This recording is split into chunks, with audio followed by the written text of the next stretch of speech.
When life gets unpredictable, preparation matters.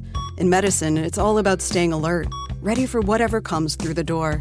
On the road, it's no different. That's why Volvo designs vehicles to help anticipate risk, reduce harm, and protect lives. The Volvo XC90's advanced safety systems inspire confident decisions wherever the road takes you. The Volvo XC90, for life. Proud sponsor of the Pit Podcast. Learn more at volvocars.ca/safety. Welcome back to the Elias Makos Show, third hour of this program. And you know, I try not to get religious on this program. I believe in a separation of church and state, radio and church. But you know what? For this instance, I'm going to say no to that because I am a real big believer in one church, and it is the church of the tax-free savings account. I love when the guest is laughing in the background. I love it when my jokes are working. Richard Lapointe, let's bring Richard in right away. Richard Lapointe is Senior Portfolio Manager at CIBC Wood Gundy, and we're about to find out if he is a disciple of the TFSA, the Tax-Free Savings Account. Richard, welcome back to the program. Thank you so very much. Happy New Year. And yes, I am a disciple of anything that has the word tax and free in it. Isn't it so true? So listen, I think we've done this the last few years because I truly do believe it's part of my public service role is to spread the gospel of the tax-free savings account. Why don't you tell us here? Because I think some people see the words all in a row, tax-free savings account, but it still doesn't register how powerful all of those words in a row really are. Why don't you tell us? Yeah, so in 2008, Jim Flaherty, the then finance minister under Harper, announced the creation of something called the tax-free savings account. Not usually a big fan of government regulation and government rules, but this one made a lot of sense. They kind of felt that Canadians weren't contributing to their registered retirement savings plans, kind of figuring, well, most Canadians don't like the back end of that, where you make a contribution, you get a tax deduction, but when you take the money out, you got to pay tax. They much prefer the idea of being able to put money in an account tax-free and take it out when they need it. So they created something called the tax-free savings account. Now, there's been different contribution limits every year, but you're allowed to put money in every single year, and wherever you invest that money, whatever it makes, God bless you, you get to keep it all. You get to keep it all. There's no taxation. And so can we come up with an example here just for it to register? Because I'm thinking, you put in $10,000 and you put it into a savings account, in a tax-free savings account, and it makes 1% interest, if that. Well, good luck. Whoop-dee, I just made 3 cents tax-free. Tell us what you should be doing in a TFSA to maximize it. So again, these are all investment accounts when it comes down to the nitty-gritty. Mm-hmm. So it depends on your ability to endure risk. But you want to score. If there's a place you want to score, it's here. Yeah. Right? If you want to invest and really try and grow your wealth, the best place to do it is in this account.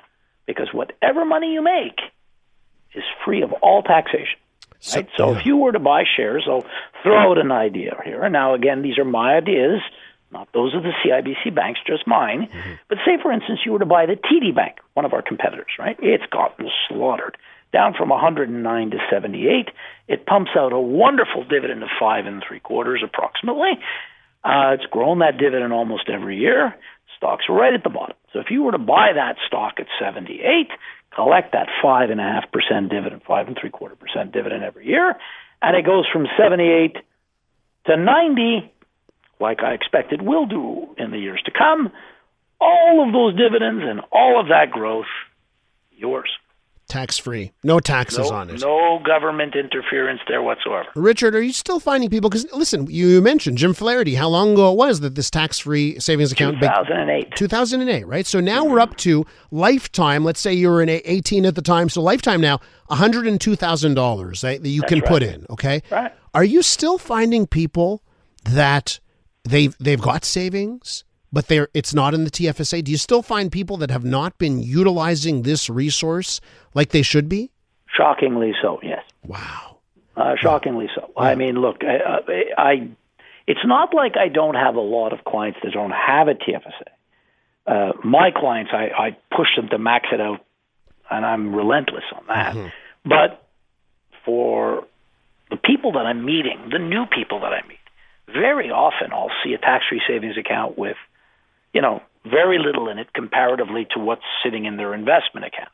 And, I'm always fascinated by the fact, why would you not max out that account? And the beauty of the TFSA is that money goes in. It can also flow right out. You can take out of it as you wish, when you wish. It's like a savings account.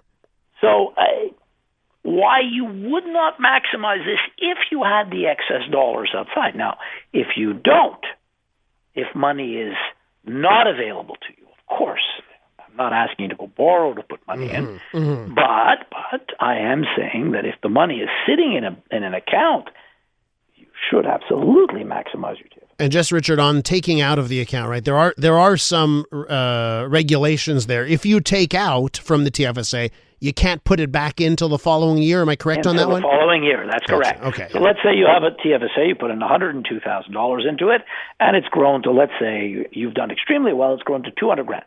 And all of a sudden there's a need, and you need $25,000 quick. So this need is in June for it.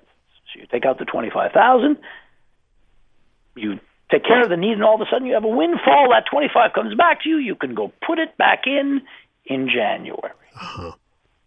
Not before.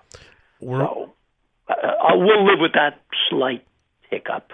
I mean, yeah, it's worth it. You can put it back in. Exactly. Well worth it. Worth Richard Lapointe, Senior Portfolio Manager at CIBC Wood Gundy. Richard, you touched on it when you were talking about TD just earlier on this segment, but here's one thing that I'm looking at. Like, there are high interest savings accounts, right? And with the interest rates being lowered by the Bank of Canada, we've seen those high interest, and when I say high interest for a savings account, I'm talking now they're at about like 3.25%, right? Yeah. And they used to be up at 5+%. What are you advising people to do now as a high interest savings account becomes less attractive as interest rates drop? You mentioned a dividend paying stock there, like the TD Bank, but what are you advising people to do, in order to keep up what they're making on their funds? So this is the biggest issue we have to face is inflation. Okay, so whenever you come back to interest rates, people will always say to you they prefer to buy a bond or a GIC because, hey, it's guaranteed. I won't get hurt. It's true. That's very true. But at this point in time, okay, even in the tax-free savings account, if you were to dump a 3% GIC in the TFSA, you'll make 3 points. Yeah. But there are many aspects of Canadian life that are climbing per year at much more than 3 points, including our tax bills.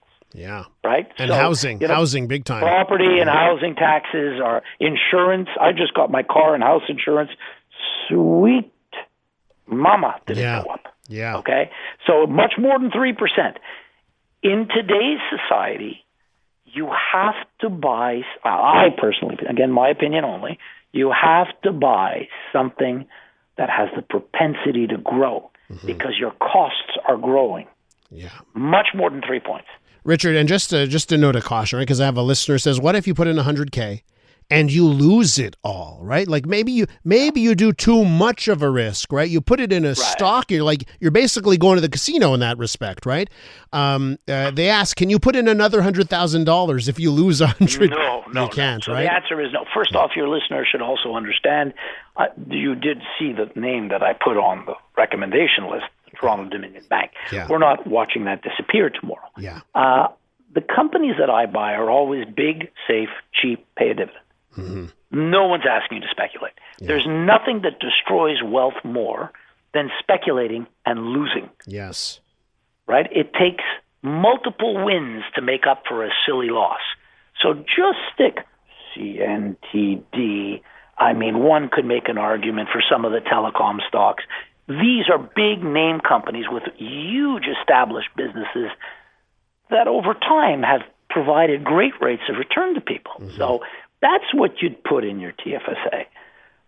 I suggested above a GIC, but that's just because I fear for the growing costs, the sneaky costs that aren't in your inflation monitoring, right? The ones like an insurance cost where it goes up 10 or 15% in a year. Richard, just to wrap up here, TFSA or RRSP, what do you maximize first in your books? So if you are not a really wealthy person, you do the RSP first because you need the tax relief. When you put money into an RSP, you need the tax relief. So I put $10,000 in an RSP, I reduce my income by $10,000.